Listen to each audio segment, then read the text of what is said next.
What's up, y'all? Welcome to Flames Reaction Channel. So today's video, I'm getting ready to react Lefteye. And with that being said, make sure you hit that like, comment, and that subscribe button. And let's go ahead and dig into this video and check out some of the best of Lefteye. See me on this videotape. 10 years from now, y'all see me in the movie.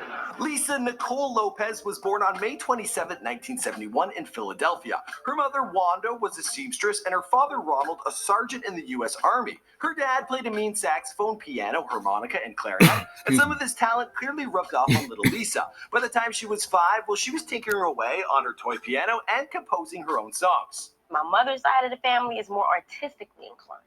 And everyone in my father's side of the family is musically inclined. She soon had 2 younger siblings, Ronald and Raindrop, and she created a band calling themselves the Lopez Kids. Together they would tour to nearby churches to sing gospel music. Sounds like a picture-perfect family. But back home, there was trouble brewing. Her father was a great musician, but he was also an abusive alcoholic. He disciplined the kids like they were in the army and would sometimes hit their mom. This led to them divorcing 2 times and moving around constantly. When she was 19, her boyfriend told her about an open casting in Atlanta for a new girl group. She moved there with him for the audition and ended up landing the role, or the gig, or getting in the group, whatever. TLC in the house. The group was originally called Second Nature, then became TLC, which you may think stands for Tender Loving Care, but that isn't the case. Lisa earned herself the nickname Lefteye alongside T-Boz and Chili. Borrowing the first letters from each of their stage names, they rebranded themselves as TLC. The ladies broke onto the scene in 1992 with the release of Ooh, Ooh.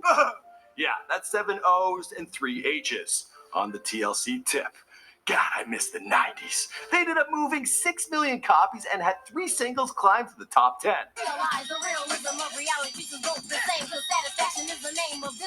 Lefteye quickly became known as the crazy, outspoken one. She had no issues making bold statements, and she would wear condoms inside her sunglasses, or eyeglasses. She was trying to support safe sex. I don't think that's how they work, though. And you want to roll it all the way down your foot, and then you can put it inside your shoe. Their next release, Crazy Sexy Cool, came out in 1994 and sold 11 million albums, officially making them the biggest girl group in the world, which must have given record labels an idea of what direction to move in, because that same year the Spice Girls, they were formed, and the Backstreet Boys the year earlier. TLC had 3 consecutive #1 singles with Creep, Waterfalls, and Red Light Special, and were given their first Grammy.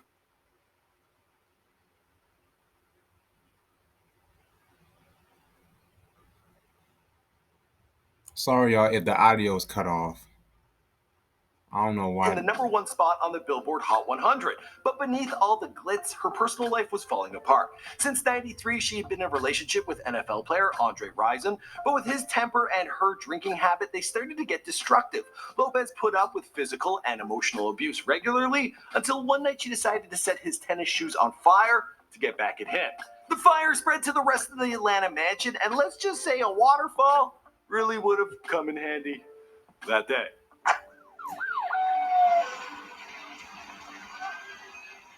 And, I've been called crazy. Lisa didn't face jail time, but she was sentenced to 5 years probation. She also had to spend time in a halfway house, and then she was sued by Rison's insurance company for all his losses. That paired with the band's money being mismanaged, well, that led to TLC and Lopez declaring bankruptcy. It would be a few years before the 3 would be able to get back on their feet again. In the meantime, Lefteye cut down on partying and went on spiritual retreats to the Honduras, where she would meditate, fast, and focus on her health. It wasn't until 1999 they started recording their 3rd album, Fan Mail, but already things started heating up in the studio. Lisa felt she had outgrown their style of music and publicly challenged T-Boz and Chili to make solo albums to see which of the 3 was the best. The 2 ladies never did deliver on that challenge, but luckily TLC moved on to release Fan Mail. Love is a guy that thinks he's flying, is also known as a buster. Yeah. I remember my scrub days. Hanging out the passenger side, living at home with my mama. I'm happy those days are behind me.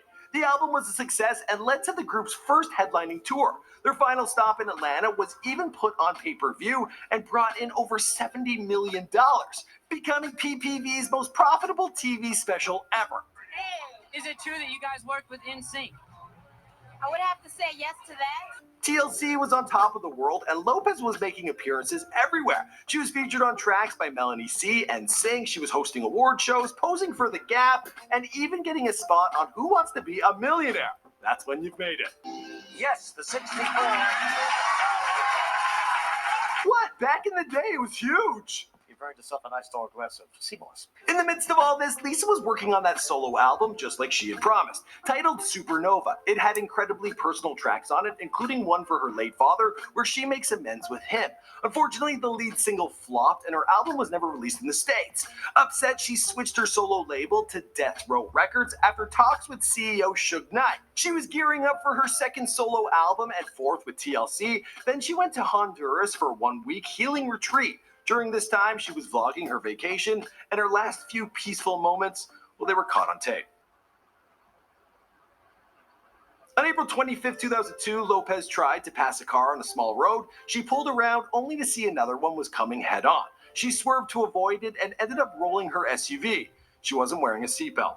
The passengers in her car, they all survived, but Lisa Lopez was killed instantly. Taken at the height of her fame, a lot of people remember her for her talent and crazy antics, but Lefteye also likes to spread the love. Before her passing, she had adopted 2 children, and years earlier opened a public studio from her home where new artists could record on top-end equipment at a low cost. Her brother Ronald continued to manage the studio after her passing. Then in 2008, her family released a Lisa Lopez album, and TLC has continued on without their L. As for the rest of the story, well, it lives on in her music, in her messages, in her fans. All right, y'all, that's it for this video, and I'm out. Peace.